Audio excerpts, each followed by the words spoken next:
claro, es el análisis. Sí, como comentaba hace rato, el análisis se lleva de 3 a 8 horas para realizarlo. Dice Higinio que muy buen tema. Está excelente. Bien. Otro día lo vamos a continuar. Bien, pues seguimos con Antonio de la Vega Torres. Dígame usted, señor. Dígame usted, ¿en qué nos quedamos? ¿Y ahora qué, verdad? ¿Ahora qué? La tarea. Estábamos con la tarea que nos había dejado don Raúl del Campo Jr., productor de radio, el equivalente a Valentín Pimstein, pero en radio, a los que estábamos con él empezando. Nos decía, a ver muchachos, les voy a dejar una tarea para producir y escribir los guiones de un programa. Quiero que salgan a la calle y observen a la gente. Y no solamente que la observen, sino que le hablen, la saludan, la sonríen. ¿Qué dije? ¿Qué mal hablé? La saluden y le sonrían. Ay, qué mal hablé. Bueno, perdón. Estás emocionado. Estoy atarantado, estoy atolondrado. Más que nada es que no estás escribiendo, estás hablando. No, estoy atolondrado. Es que pensaba que lo estaba viendo Lisette. Tienes toda la razón. Entonces, pues efectivamente hicimos esa tarea y la finalidad de esa tarea era que pudiéramos notar cómo lo que ya entonces acusaba como violencia que preocupaba en la sociedad, hacía que la gente anduviera con cara larga. Hoy lo volvemos a ver, después de muchos años, con miradas de preocupación, de angustia, por lo que puede sucederles en la calle o lo que les ha sucedido a ellos, amistades o familiares, y lo que además se va diciendo en los medios. Y la tarea consistía no solamente en observar, sino a la hora de pensar qué programa producir o qué guiones escribir, pensar la forma de presentarlo, no tanto para taparle el ojo al macho, sino para, por un lado, arrancar, si no la sonrisa, por lo menos el gesto de tranquilidad y de comprensión que como seres humanos requerimos al momento de sentirnos escuchados y atendidos por quien hace un contenido en los medios. Y fíjate, José Antonio, estás diciendo algo puntual y que tiene que ver con el tema que acaba de decir esta Lisette, porque él manejaba lo que es los sentimientos, las emociones de la gente. Creo que pocas veces nos podemos dar el lujo de ahondar en esa situación, porque la forma, vuelvo a lo mismo, no tiene que ver con el fondo, ¿no? Porque somos seres humanos, seres sensibles, seres emotivos, y hay que tener empatía para entender lo que una cara larga podría ser para unos una cosa fea, ¿no? Pero, por supuesto. Pero puede ser alguna angustia o algún dolor, y no lo sabemos interpretar porque pues somos, ahora sí que visuales, ¿no? Pero no auditivos tampoco, ni tampoco emocionales, para conjugar las cosas y de manera, pues ahora sí que integral, transmitir a través de los mensajes de esos contenidos para que la gente se conecte y comprenda y sea empático a lo que le sucede a la gente, ¿no? Porque mucha gente dice, evado, ¿no? Y ya con eso basta. No, y deja que evadas las cosas. Muchas gentes le molesta el que tú estés triste o el que tú tengas un estado de ánimo diferente al que él pueda tener. Entonces, la empatía sale totalmente sobrando, ¿no? Entonces, tienes razón, debemos ser empáticos en ese sentido. Simpáticos también. Para poder entender a la gente. Así sí, es. Esto que sonó un poquito como broma de parte de Julieta, este último, simpáticos también, va de la mano de la empatía. Es decir, la simpatía tiene que ver, estar con el sentimiento de la persona. La empatía es colocarse en el espacio de sentimiento y de sensibilidad en los zapatos del otro. Van de la mano. Y como decía Armando en su comentario que nos hizo hace unos minutos, hablando de la violencia y hablando de, bueno, por lo menos se hace contenido en vez de quedarse uno callado. Sí, y es muy importante, todos tenemos algo que decir, y este también es otro de los problemas que tenemos con los contenidos hoy. Hoy todo mundo tiene algo que decir, hoy todo mundo quiere emitir su opinión, y estamos viviendo una opinioncracia, es decir, ya no solamente lo que todo mundo cree, opina, sino todo mundo se siente experto en tal o cual tema, y lo único que hacemos es abonar a la confusión. Nos olvidamos que hay gente que se ha dedicado a estudiar tal o cual tema, o tiene una determinada profesión, y todos nos sentimos capaces de opinar sobre X o Z, y que tenemos la verdad en la mano. Y eso, en lugar de ayudarnos a entendernos, nos revuelve más. Esto de la empatía y de hablar de los sentimientos, como nos decía don Raúl, él nos lo ponía con un ejemplo muy bonito. Cuando estás ante un micrófono o una cámara, especialmente en radio como estamos ahora, jamás olvides tú que haces tu contenido, y lo estoy haciendo amplio a quienes están haciendo videoblogs o escriben blogs o ponen sus contenidos en las redes sociales, jamás olvides que estás destinando tu mensaje a alguien más que no conoces, que está detrás y que es anónimo, detrás de esa pantalla que te está leyendo. Por lo tanto, siempre considera lo siguiente: cuando estás elaborando un mensaje, aún con tu pareja en una plática de café, el mensaje se construye en el cerebro, ahí se está construyendo. De allí tiene que pasar por el corazón para llenarse de los sentimientos que verdaderamente le den un significado, un sentido. Cuando ya está listo y bien vestido en forma ese fondo, entonces, solo entonces, suéltalo a través de tu voz, de tu mirada, de tu palabra, y exprésalo y hazlo llegar al oído del otro. Llega al oído del otro y una vez que pasa por allí, entra al cerebro, allí se desconfigura, se hace entender, y en la medida de ese entendimiento se deposita en el corazón, y allí es en donde cobra su último valor para poder dar una retroalimentación en esa comunicación, en ese diálogo. Estamos perdiendo la idea de diálogo.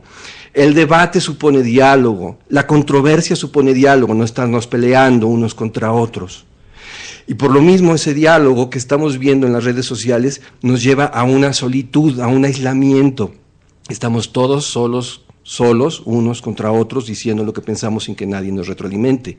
O sin querer ser escuchados, o sin querer escuchar al otro, que en este caso viene siendo, recuerdo una película, ¿no? O una escena de telenovela en donde uno habla del amor que tiene por una y otro habla de su amor, ¿no? Y cada quien se contesta y se responde de su propia forma, pero están en dos canales diferentes, ¿no? Claro, ¿ibas a decir algo? No, que me recuerda mucho ahorita a un cachito de un poema que el otro día escuché de Julio Cortázar, que decía como que muchas veces creemos que la gente intelectual, y me refiero a intelectual que conoce sobre su área, como que los admiramos totalmente, y sí, está padrísimo, ¿no? Pero un ser humano no es totalmente intelectual, ¿no? Sino que también si no te admiras por un amanecer, o no te admiras porque un pájaro ladró. Sí, yo sí me admiro, sí, eso sí, ¿eh? Bueno, sí. Aquí hay muchos, aquí en las antenas. Un perro ladró, perdón, o un pájaro voló, pues dejas de ser totalmente humano, ¿no? Y al final, para que un mensaje le llegue a otra persona, creo que no hay más que vocación, ¿no? Sentirlo realmente, sino cómo le llegas a alguien más, ¿no? Es eso, yo creo que con el miedo los sentimientos se ahogan, los sentimientos se paralizan. Entonces, yo recuerdo ahora esa horrible y espantosa muerte en el metro de un chico que quiso defender a otra persona, y en lugar de que 50 que iban en el vagón y ayudaban a que agarraran uno solo que tenía la pistola, todos les dio miedo, se apanicaron y se hicieron para atrás y cobraron 2, 3 personas más, pues obviamente tiros al aire, ¿no? ¿Cómo es posible que la sociedad le tengamos miedo? Ahora sí que somos muchos, a uno solo que sea violento, ¿no? ¿Por qué? Porque tenemos miedo incluso de nosotros mismos. O sea, ya había que hacer tarea y pues de alguna manera observarnos, como dice José Antonio, y checar qué es lo que pasa ahí en nuestro corazoncito y en nuestra cabeza, que hace cortocircuito y no se puede conectar uno con otro, ¿no? Y por lo consiguiente, cuando hablamos, no hay algo de peso que te permita tener esa empatía y esa comunicación con las personas, ¿no? ¿O qué opinas tú, mi querida Dani? Bueno, yo lo que quería agregar es que, como decía Antonio, hay muchas cosas que la gente dice y muchas personas que dicen cosas. Pero el problema es que, como decía Julieta, no todos estamos en el mismo canal. Entonces luego no entiendes lo que la persona te quería decir o quería dar a entender. Entonces ya ahí se creó un conflicto que igual se va a arreglar con diálogo, pero puede pasar lo mismo, ¿no? En el diálogo no entiendes lo que la otra persona te quiso decir, y entonces eso como lo... Se llama monólogos y no es precisamente el anuncio de lo que estábamos hablando. Exactamente. Yo creo que hay algo muy claro, por ejemplo, hay muchas empresas, muchas personas que quieren alzar la voz. Sin embargo, un ejemplo muy claro que sí busca cómo llegar a esa persona y que el mensaje sea transmitido como debe de ser es la publicidad, ¿no? Se preocupa, tan es así que existe el neuromarketing, que incluso pues mide los movimientos cerebrales para poder ver qué sensación te causó determinado producto o servicio. Y es tan preciso que de verdad ya se están suplantando varios pues herramientas de la mercadotecnia como lo eran los focus group y las encuestas y demás que ayudaban a determinar o a ver qué tanta aceptación tenía un producto.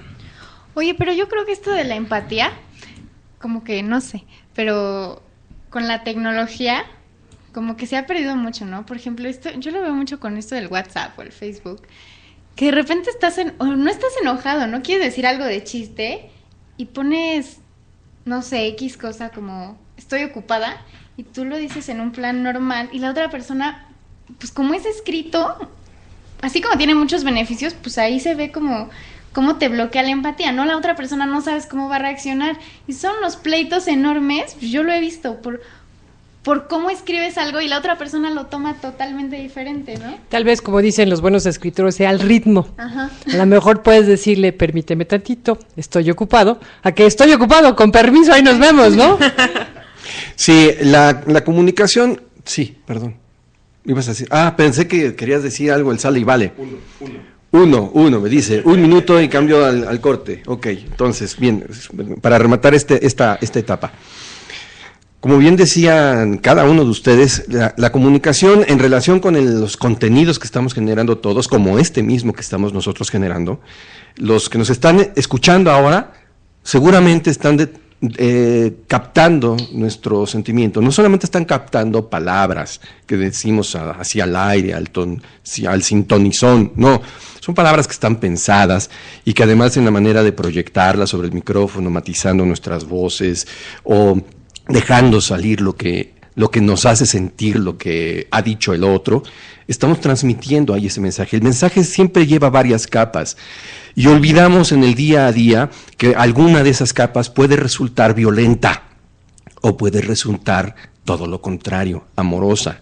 En la medida que nosotros tenemos y procuramos tener un determinado control sobre el fenómeno de comunicación que nos corresponde como emisores que somos todos, en ese momento podemos construir mundos mucho más armónicos. Y fíjate, aquí un comentario en torno. Dicen que cuando algo te molesta de la otra persona es porque es algo que tú tienes y quieres reprimir. Entonces habría que hacer tarea de observar qué nos molesta de los demás o qué nos agrada, porque entonces es nuestro espejo y me reflejo. Y eso sería muy bonito porque nos ayudará mucho a ahorrar, ¿no?, palabras y pensamientos del cerebro y conectarnos un poquito más con esas situaciones de emociones, ¿no? Lo que ha aplicado, y con esto cerraríamos para el siguiente corte, sería que, en fin, en función de los contenidos de los que nos quejamos y que criticamos, veamos a nosotros mismos qué estamos nosotros generando como contenidos en nuestra vida, en nuestras relaciones, y entonces observemos lo que está sucediendo y que están retratando los distintos medios, tanto institucionalizados como aquellos en los que nosotros generamos nuestros blogs, etcétera, etcétera. Es algo así como que dicen por ahí, que no critiques en mi vida lo que en tu vida no has podido cambiar. Así es. Así es. Así es. Bien, pues vamos a dejarlo, vamos por algo de nuestros patrocinadores. No olviden participar en el chat, ya sea en el Spreaker o en la página de lavozdeSatélite.com o .com.mx. Vamos a un pequeño corte, no se vayan, y regresamos con la sección de Julieta, la primera sección de Julieta. Así que no se vayan, regresamos. Esta es La Voz de Satélite. Les habla Raúl González de HG Sazón en Ciudad Satélite. Los invitamos a escuchar La Voz de Satélite todos los lunes de 7:30 a 9 de la noche. No olviden que estamos regalando 1 kilo de carne a la persona que conteste correctamente las 3 preguntas del programa. También los invitamos a que nos visiten en la zona verde de Satélite, en Circuito Héroes número 20B. Estamos a sus órdenes en los teléfonos 5562-6958 y 2451-9622. Y a sus órdenes están las redes sociales en @HGSusazón en Twitter. Tenemos más de 10 años ofreciendo arrachera y demás cortes americanos de la mejor calidad. Los esperamos. Hay quienes me conocen como el seductor atolondrado, que es este personaje que para las cosas que de repente escribo aquí, ¿verdad? Gracias por seguir en Laberinto Radio, aquí en su programa La Voz de Satélite. Continuamos.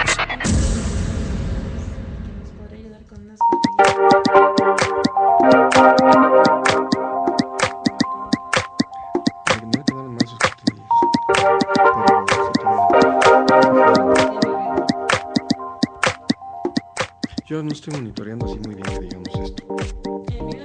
Casi no se escucha.